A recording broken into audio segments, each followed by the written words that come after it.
ഒരു വ്യക്തിക്ക് സ്വയം മതിപ്പ് അതിര് കടന്നാൽ എന്ത് സംഭവിക്കും എന്ന് നമുക്കൊന്ന് ചിന്തിച്ചു നോക്കാം. ഒരു വ്യക്തിക്ക് അയാൾ തന്നെ നടത്തുന്ന അയാളെപ്പറ്റിയുള്ള ഒരു വിലയിരുത്തലിൽ ഉണ്ടാകുന്ന ഫലത്തിൻ്റെ സംതൃപ്തി, അതാണ് സ്വയം മതിപ്പായി മാറുന്നത്. ഇത് വ്യത്യസ്ത വ്യക്തികളിൽ വ്യത്യസ്തമാണ് എന്ന് ഇതിൻ്റെ നിർവചനത്തിൽ നിന്ന് തന്നെ വ്യക്തമാണ്. അപ്പോൾ സ്വയം നടത്തുന്ന ഈ വിലയിരുത്തലിൽ കിട്ടുന്ന ഫലത്തിൻ്റെ നിന്ന് കിട്ടുന്ന തൃപ്തി, അതിലെ അളവിൽ വ്യത്യാസമുണ്ട്.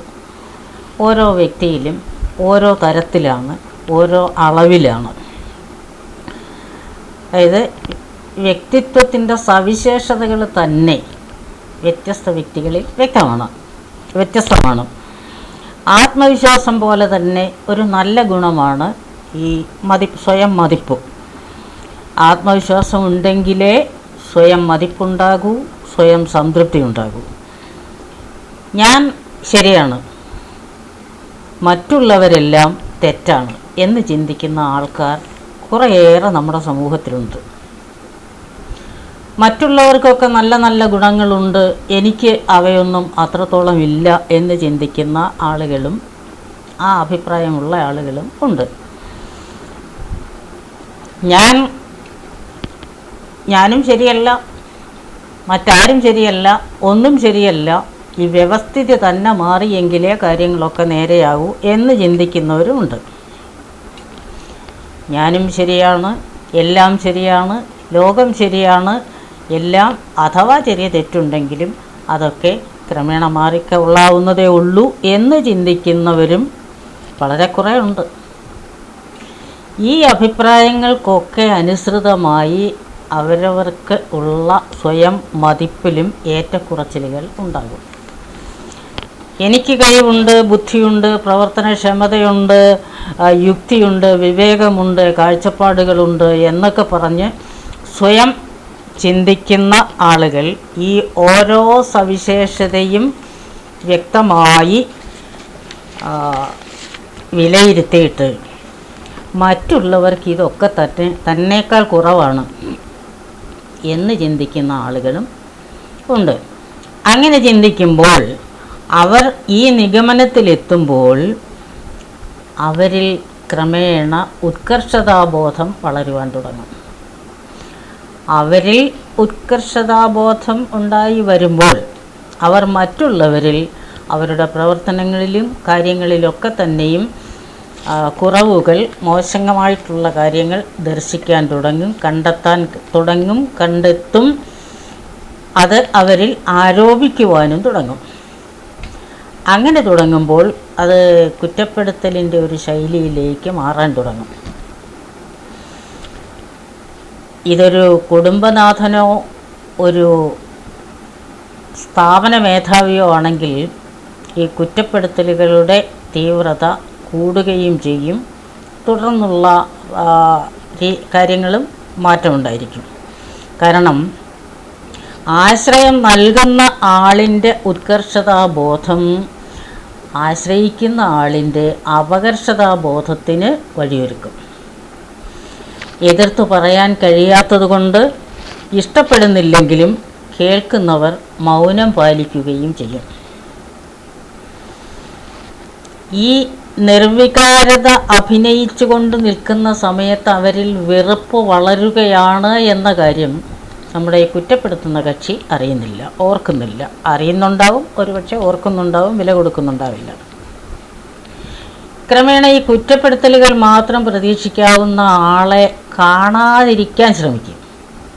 പക്ഷേ കാണാതിരിക്കാൻ കഴിയില്ല. പക്ഷേ കഴിവതും കാണാതിരിക്കാൻ ആഗ്രഹിക്കും.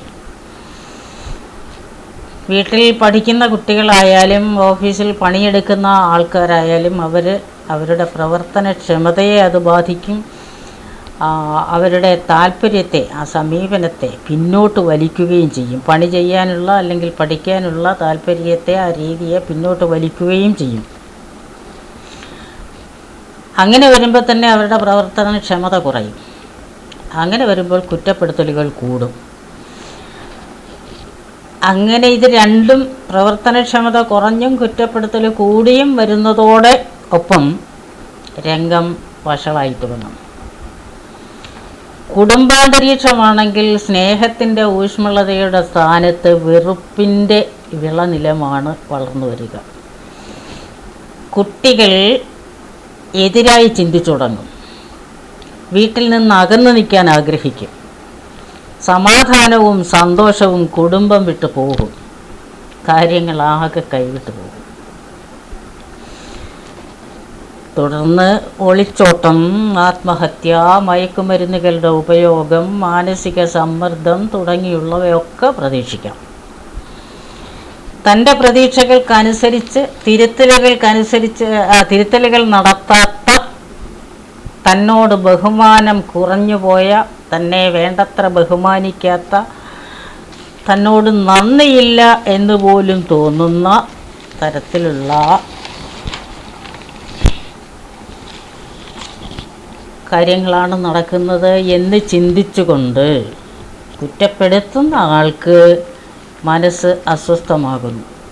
കാരണം എല്ലാ കാര്യങ്ങളിലും എന്നിലൂടെ നടക്കുന്നു, പക്ഷെ ഞാൻ പറയുന്നതിനെ അവർ മോശമായിട്ടെടുക്കുന്നു, കുറ്റപ്പെടുത്തലുകളായിട്ട് കാണുന്നു, അതല്ലാതെ അത് ശ്രദ്ധിക്കുന്നില്ല, അത് തിരുത്താൻ നോക്കുന്നില്ല തുടങ്ങിയുള്ള ചിന്തകളെ കൊണ്ട് അയാളുടെ മനസ്സ് അസ്വസ്ഥമാകുന്നു. അതിനനുസരിച്ചുള്ള പ്രവർത്തനങ്ങൾക്ക് സാക്ഷ്യം വഹിക്കേണ്ടുന്നവർ, കേൾക്കുന്നവർ, അനുഭവിക്കേണ്ടുന്നവർ, കണ്ടു നിൽക്കുന്നവർ അവരുടെ ഒക്കെ മനസ്സിൻ്റെ സ്വസ്ഥത നഷ്ടപ്പെടുകയും ചെയ്യുന്നു. തന്നെ ബഹുമാനിക്കുന്നില്ല എന്ന ചിന്തയിൽ നിന്ന് തുടങ്ങിയ ഈ പ്രക്രിയ ചെന്നെത്തുന്നത് എവിടെയൊക്കെ ആയിരിക്കുമെന്ന് സ്വയം നാം ചിന്തിക്കേണ്ടിയിരിക്കുന്നു. ഡിസ്ക്രൈബ് ചെയ്യുക പ്രയാസവുമാണ്. എന്നാലും പക്ഷെ അതിനു മുമ്പ് ഒരു കാര്യം ചിന്തിക്കുക. ഈ ബഹുമാനം, തന്നെ ബഹുമാനിക്കുന്നില്ല എന്നിടത്ത് നിന്നാണ് പ്രശ്നങ്ങളുടെ വലിയ തുടക്കം വരുന്നത്. എന്താണ് ഈ ബഹുമാനം? ബഹുമാനം എന്നത് നമ്മൾ ആഗ്രഹിച്ച്, നമ്മൾ പ്രതീക്ഷിച്ച്, നമ്മൾ ചോദിച്ച് വാങ്ങുന്ന ഒരു കാര്യമാണോ? അല്ല. എന്നാൽ സ്വയം വന്നു ചേരേണ്ട ഒരു കാര്യമാണ്. അതെവിടെ നിന്നുണ്ടാകും? ഒരു വ്യക്തിയുടെ പെരുമാറ്റം, അയാളുടെ സമീപനം, അയാളുടെ വാക്കുകൾ, അയാളുടെ പ്രവൃത്തികൾ, ഇതെല്ലാം ചേർന്ന് കാണുന്നവരിൽ, അനുഭവിക്കുന്നവരിൽ, സാക്ഷിയാകുന്നവരിൽ ബഹുമാനം ഉണ്ടാകുന്നതാണ്. ഉണ്ടാക്കിയെടുക്കേണ്ട കാര്യമല്ല.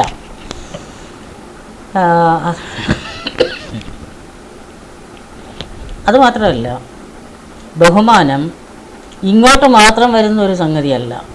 അങ്ങോട്ട് എത്ര കൊടുക്കുന്നുവോ അതിനനുസരിച്ച് മാത്രമേ ഇങ്ങോട്ട് വരൂ. കൊടുക്കുന്ന അളവിന് ക്രമമായിട്ട് മാത്രമല്ലാതെ ആനുപാതികം എന്ന് പറയാമോ, അയാളുടെ പെരുമാറ്റവും കൂടെ ചേർന്നാണ്. അതുകൊണ്ട് അത് പറ്റില്ല. എന്തായാലും അങ്ങനെ വന്നു ചേരുന്ന ഒരു കാര്യമാണ്.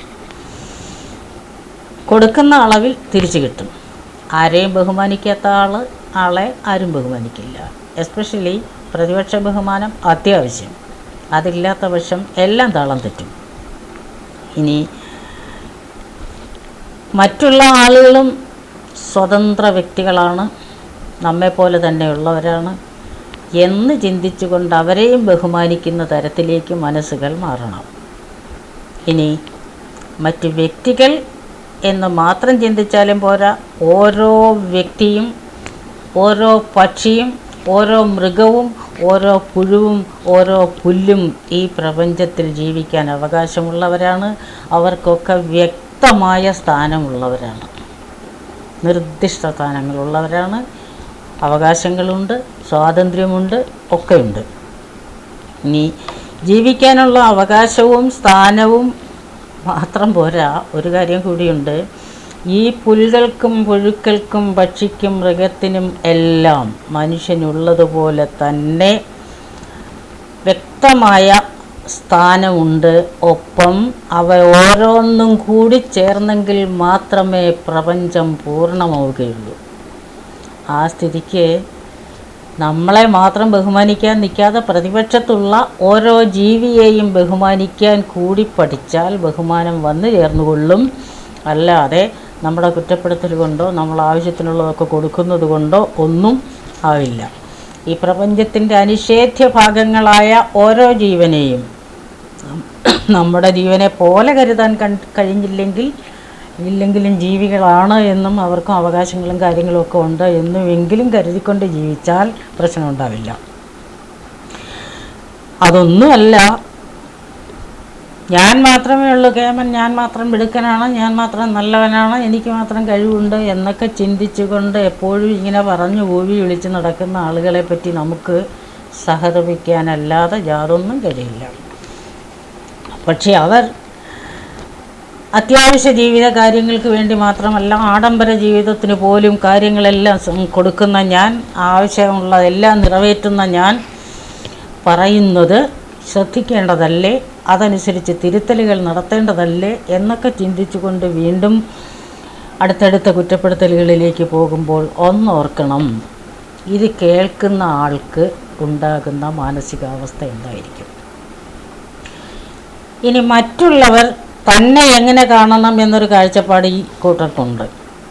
ബഹുമാനത്തോടുകൂടി പഞ്ചപുച്ഛമടക്കി കാണുമ്പോൾ ബഹുമാനം കാണിക്കത്തക്ക ശരീരഭാഷകളോടൊക്കെ കൂടി നിൽക്കണമെന്നും ഒക്കെ ആഗ്രഹമുണ്ട്.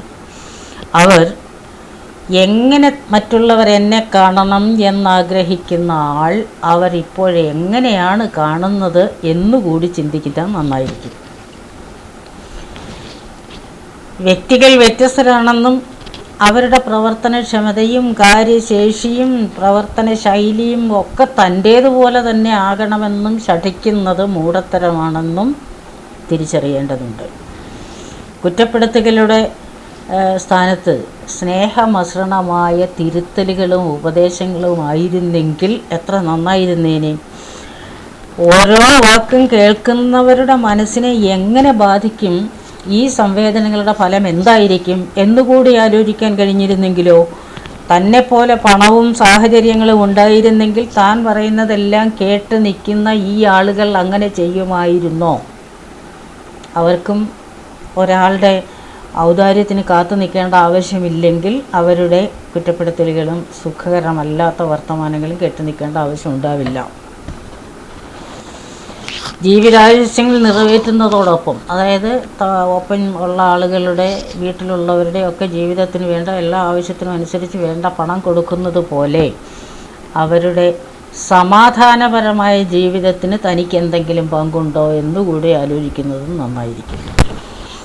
ഇനി ഈ സമീപനം ഇത്ര കർക്കശമാകാതെ സമീപത്തിലെ കാർക്കശ്യത്തിൻ്റെ സ്ഥാനത്ത് പ്രതിപക്ഷ ബഹുമാനവും പ്രതിപക്ഷ മതിപ്പും പരസ്പര ധാരണയും വിശ്വാസവും ക്ഷമയും സ്നേഹവും ഒക്കെ ആയിരുന്നെങ്കിൽ ജീവിതം എത്ര സുന്ദരമായിരുന്നേനെ.